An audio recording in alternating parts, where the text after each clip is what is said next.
شعبان ته شعبان ولې وای؟ نو وی شعبان ته ځکه شعبان ویلی شي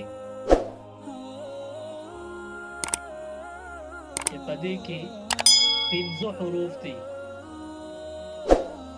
لفظ شعبان ته وګوره، په دې کې 15 حرفونه دي.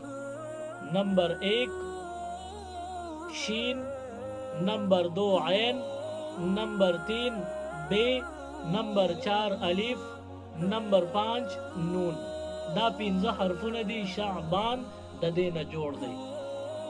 نو د دې مختلف 15 حرفونو نه څه طرف ته اشاره ده؟ وای په دې کې 15 حرفونه دي، نو 15 خبرو ته اشاره ده. نمبر 1 شین دی، شین کې شرافت ته اشاره ده. په دې میاشت کې عمل د نیکه او کتاله الله شرافت او لوی وقار به الله درکړي. ورپسې عین دی، عین کې اشاره علو طرف ته ده. علو بلنده او اوچتوالی او عالیشان او لا او اعلی مقام ته ویلی شي. نو په دې شعبان کې نیک عملونه ډېر ډېر وکړه، الله به عالیشان او لا او اعلی مقامات درکړي. ورپسې بے ده، بے کې اشاره بیر طرف ته ده. بیر ویلی شي نیکه ته، دا میاشت د نیکو ده. ورپسې الف دی، الف کې اشاره الفت طرف ته ده. الفت محبت ته ویلی شي. الله سره ډیره مینه پکار ده، خو په دې میاشت کې خصوصا الله سره ډیره مینه وکړه او په ښکلي عملونو الله رضا کړه. نمبر 5 اخیری حرف د نون دی. نون کې اشاره دې طرف ته ده چې دا میاشت د نور ده او څومره اعمال صالحه دې وکړل تا ته به نور میلو شي.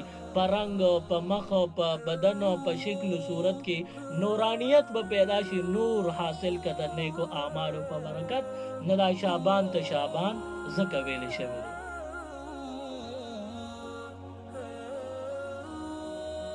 شعبان مبارک میاشت، په دې کې نیک عمل پکار دی.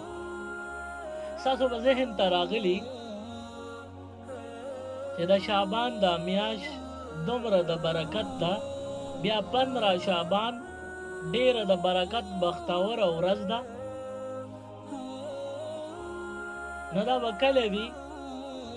زمونږ د 400 د علماو د فیصلې مطابق په 400 کې 15 شعبان دا به په راروان د نخې په ورځ باندې وي.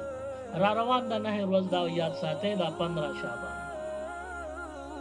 او بیا دا د 15 شعبان شپه به کله وي؟ نو د ګل او د نهې په دې منځ کې چې کومه شپه راځي، نو دې شب براءت ورته ویلی شي. په دې کې چې عمل د نیکۍ دی وکړو، نو لږ عمل او ډېر ثواب به الله درکړي.